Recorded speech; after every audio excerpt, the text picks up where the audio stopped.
కొత్తపల్లి తండా గిరిజనులకు కానీ వాళ్ళ పేరు మీద ఉన్న బిల్స్ వాళ్ళకి ఇప్పిస్తూ నెక్స్ట్ కృష్ణారెడ్డి మీద కఠిన చర్య తీసుకోవాలని సార్ మేము మీకు డిమాండ్ చేస్తున్నాము.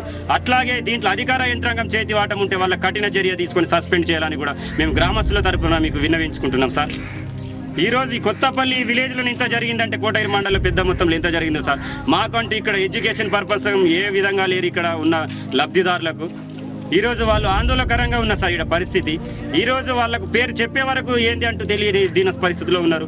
ఇంత కుంభకోణం చేసి అంటే ఎంత పెద్ద మొత్తంలో ఆయన చేస్తుండొచ్చు సార్.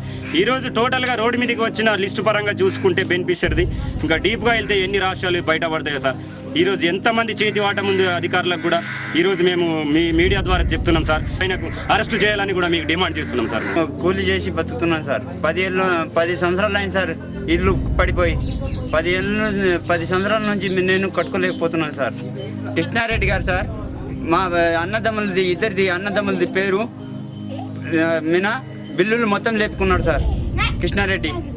అయితే మేము కూలీ చేసి బతుకుతున్నాం సార్. నిన్న తెలిసింది మేము ఇల్లు కట్టించుకోవాలని కృష్ణారెడ్డి కాంగ్రెస్ లీడర్ అంటూ ఆయనకు రేషన్ కార్డ్ జిరాక్స్ అని ఫోటోలు ఇచ్చినాం సార్. అయితే వాళ్ళు తర్వాత ఆర్డర్ కాపీలు ఏమి రాలేవు సార్. వాళ్ళేమో ఇప్పుడు 2 సంవత్సరాల తర్వాత చూస్తే ఆ బిల్లు మొత్తం టోటల్ లేపేసారు సార్. వాళ్ళు సిమెంట్ లేదు, మాకు డబ్బులు లేదు, మేము తర్వాత ఇవి కూడగట్లేదు సార్.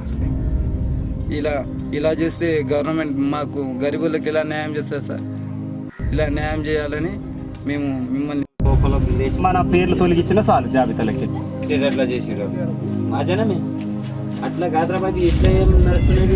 ఇంటికి జీవన బిల్ ఇస్తారు, ఇది ఏం రాజ్యం అని చెప్తే ఇంటికానే ఇచ్చినా మాకు బిల్లు మీరు ఇస్తారా? ఇట్లా